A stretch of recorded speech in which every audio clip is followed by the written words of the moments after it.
Di sebuah desa kecil yang indah di Turki, di antara ladang zaitun yang membentang hijau dan aroma bunga liar yang semerbak, hiduplah seorang gadis bernama Elara.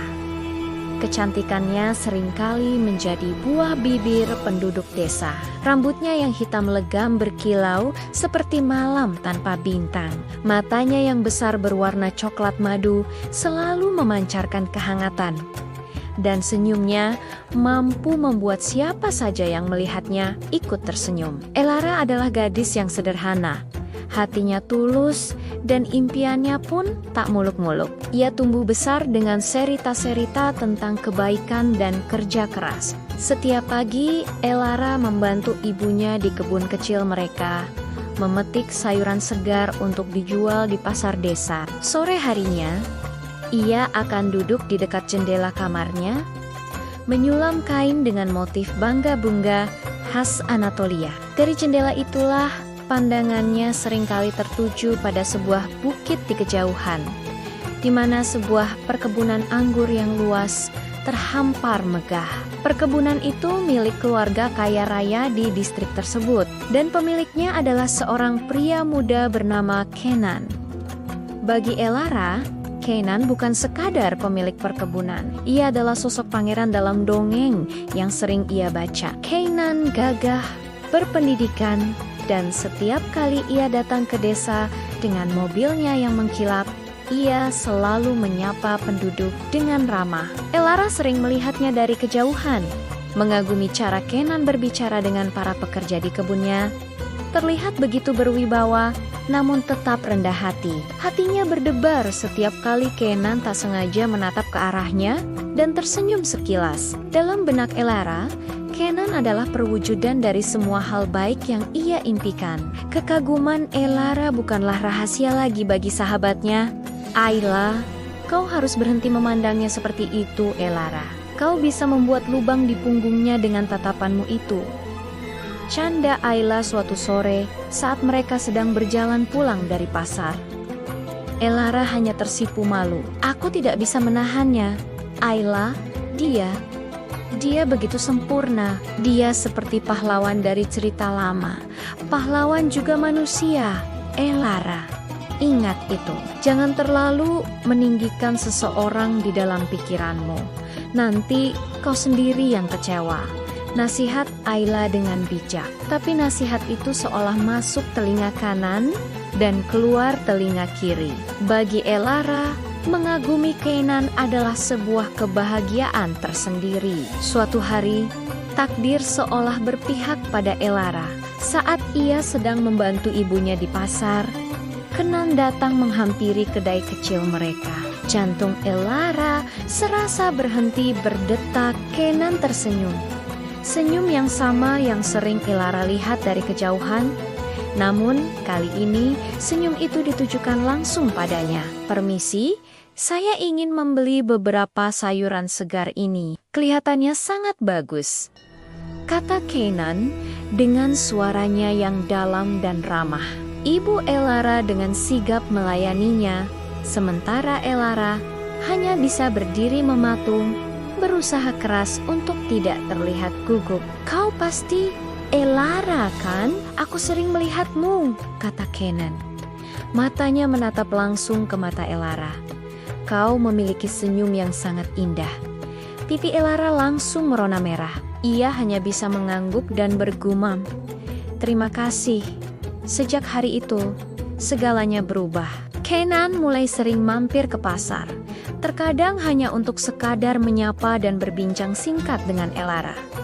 Ia memuji sulaman Elara, menanyakan hari-hari Nia, dan selalu memberinya perhatian-perhatian kecil yang membuat dunia Elara terasa berbunga-bunga. Elara merasa seperti sedang berada di dalam mimpi terindahnya.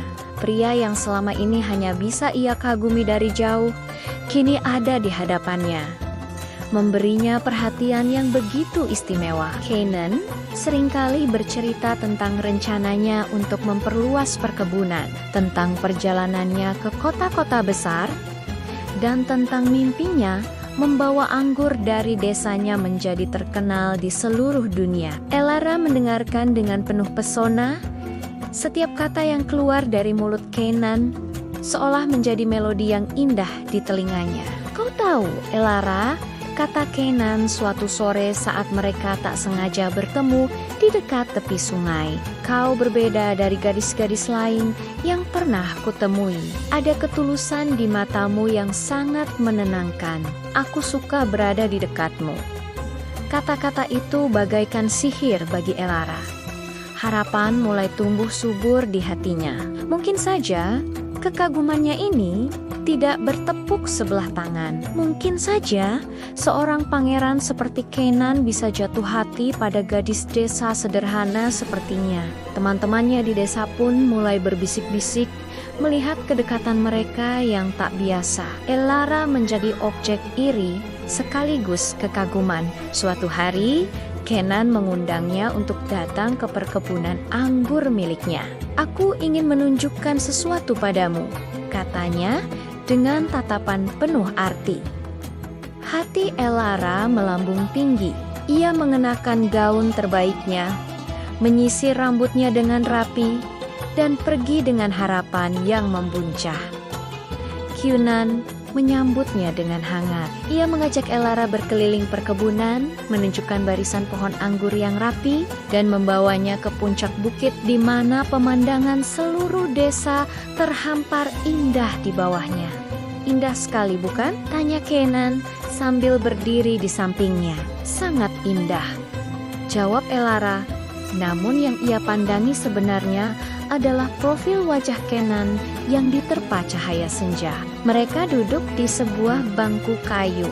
Kenan mulai berbicara, kali ini dengan nada yang lebih serius. Elara, aku merasa sangat nyaman denganmu. Kau pendengar yang baik, dan kau membuatku merasa dihargai.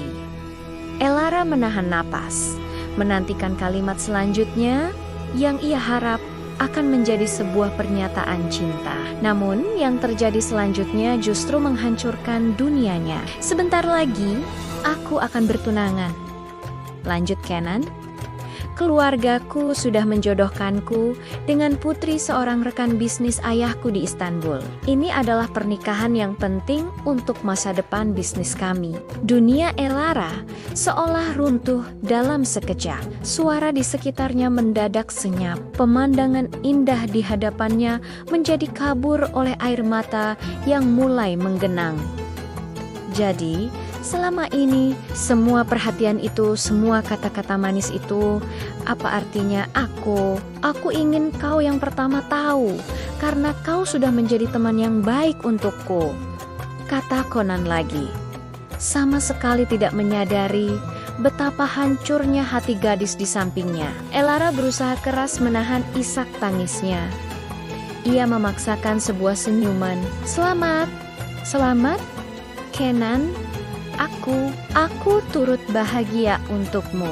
Hanya itu kata yang mampu keluar dari bibirnya yang bergetar. Terima kasih Elara, aku tahu aku bisa mengandalkanmu, kata Kenan sambil menepuk pundaknya dengan ramah. Seolah mereka hanya teman biasa. Elara tidak bisa mengingat bagaimana ia bisa sampai di rumah malam itu. Yang ia tahu, hatinya terasa kosong dan sakit. Dongeng yang ia bangun di dalam kepalanya hancur berkeping-keping. Pangeran yang ia puja ternyata tidak pernah melihatnya lebih dari sekadar teman baik. Seorang gadis desa yang manis untuk diajak bicara di sela-sela kesibukannya. Semua perhatian itu, semua pujian itu ternyata hanyalah harapan kosong. Kenan tidak pernah bermaksud jahat. Mungkin ia hanya terlalu ramah dan tidak menyadari dampak dari perilakunya. Tapi bagi Elara, itu terasa seperti sebuah pengkhianatan. Beberapa minggu kemudian, kabar pertunangan Kenan menyebar ke seluruh desa. Elara mengurung diri di kamarnya. Ia berhenti menyulam. Ia tak lagi mau pergi ke pasar. Senyum yang dulu selalu menghiasi wajahnya kini telah hilang, digantikan oleh tatapan mata yang kosong. Ayla, sahabatnya, datang setiap hari untuk menemaninya. Aku sudah bilang padamu Elara, jangan terlalu meninggikan seseorang, kata Ayla sambil memeluk sahabatnya yang menangis terseduh-seduh. Tapi rasanya begitu nyata, Ayla. Caranya menatapku, caranya berbicara padaku. Aku pikir dia merasakan hal yang sama. Ishak, Elara. Perlahan, dengan dukungan dari ibu dan sahabatnya, Elara mulai bangkit. Rasa sakit itu tidak hilang dalam semalam, tapi ia menyadari satu hal penting. Kebahagiaannya tidak seharusnya bergantung pada perhatian orang lain, apalagi pada seseorang yang tidak pernah benar-benar melihat nilainya. Ia mulai memahami bahwa kekagumannya pada Kenan lebih banyak didasarkan pada fantasi yang ia ciptakan sendiri. Elara mulai kembali ke rutinitasnya. Ia kembali membantu ibunya di pasar. Ia kembali menyulam dengan Ierigerinia yang lincah. Namun, kali ini ada sesuatu yang berbeda. Sulamannya kini memiliki motif yang lebih kuat, lebih berani. Senyumnya perlahan kembali. Bukan lagi senyum malu-malu seorang gadis yang sedang jatuh cinta, melainkan senyum seorang wanita yang telah menemukan kekuatannya sendiri. Ia tidak lagi memandang ke arah perkebunan di atas bukit. Pandangannya kini tertuju lurus ke depan, pada masa depannya sendiri. Ia menyadari bahwa kecantikan sejati dan kebahagiaan sejati datang dari dalam diri. Ia belajar bahwa hatinya terlalu berharga untuk diberikan pada harapan kosong. Kisah Elara menjadi pelajaran di desa itu. Kisah tentang seorang gadis cantik yang patah hati, namun kemudian menemukan dirinya sendiri dalam prosesnya. Ia tidak lagi dikenal hanya karena kecantikannya, tapi juga karena ketegarannya. Elara tidak pernah membenci Kenan. Ia hanya belajar untuk lebih mencintai dirinya sendiri. Ia sadar, pangeran dalam dongeng mungkin tidak selalu datang dengan kuda putih dan perkebunan yang luas. Terkadang, pahlawan sejati adalah diri kita sendiri yang mampu menyelamatkan hati kita dari kehancuran dan membangun kembali impian di atas puing-puing harapan yang telah sirna. Dan Elara, dengan senyumnya yang kini lebih bijaksana, telah menjadi pahlawan dalam kisahnya sendiri. Terima kasih sudah menonton cerita ini sampai selesai. Jangan lupa untuk memberikan like, komen, dan subscribe channel ini agar kalian tidak ketinggalan cerita-cerita inspiratif lainnya. Sampai jumpa di video selanjutnya.